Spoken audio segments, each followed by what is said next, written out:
This is yet another attempt at making the bowl on the back of a bowl back mandolin, and this time more than ever before I was really struck by the realization that one doesn't become proficient in making the instrument, but rather needs to become proficient in making each and every part of the instrument.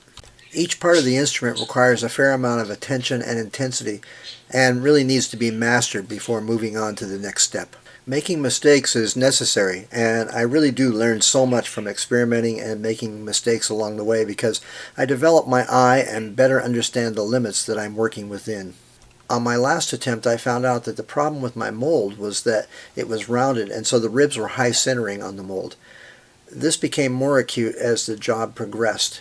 The cure was to flatten and even concavenate the facets of the mold, and that would allow the ribs to join at the edges. My plans have a pattern for the keel or center rib.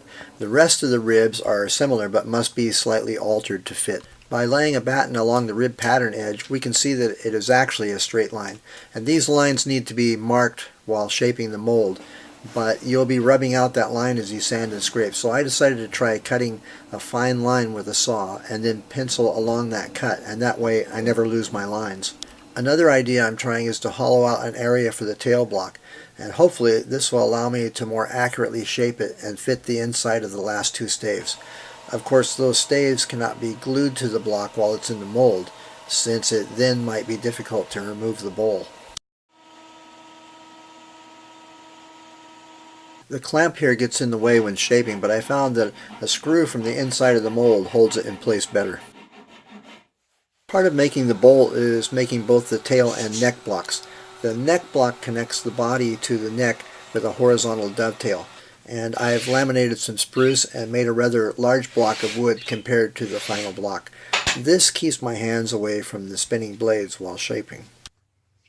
After the block goes through the router for the dovetail, it gets screwed to a piece of scrap in order to slice off the piece for the actual block, and then it's attached to the mold with a couple of screws. I'm using a draw knife, belt sander, and then I hand sand down to the final size, being careful to line up the facets that are on the mold. And I think that having a bigger and better bandsaw would make this a quicker job.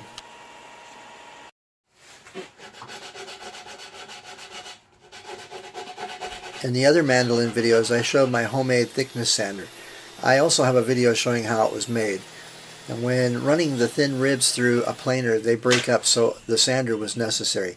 A large thickness sander is over $1,000, and I only need it for the ribs, so this is a good alternative.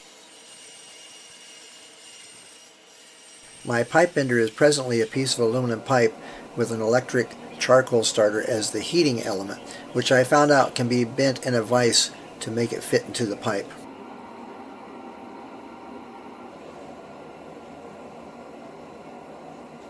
I've been strapping the ribs to the mold and letting them cool overnight. Fitting the ribs is probably the most important and most difficult part of this process, and there are a number of ways of doing it. I'm trying different approaches and getting better as I go along, but I'm still trying to develop my own way.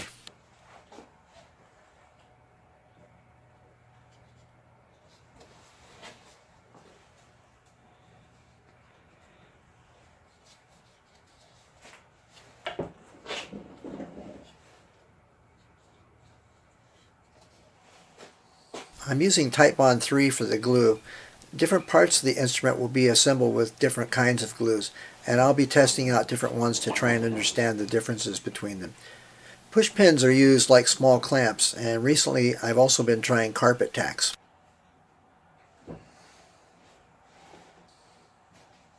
You can see that each time the bowl moves further along. I hope that you've learned something here as I have. Don't let the time and effort and work that you've done before stop you from throwing it all away and trying again. In the end, you won't regret it. Unless maybe you just wanted a mandolin, in which case it's probably just better to go out and buy one.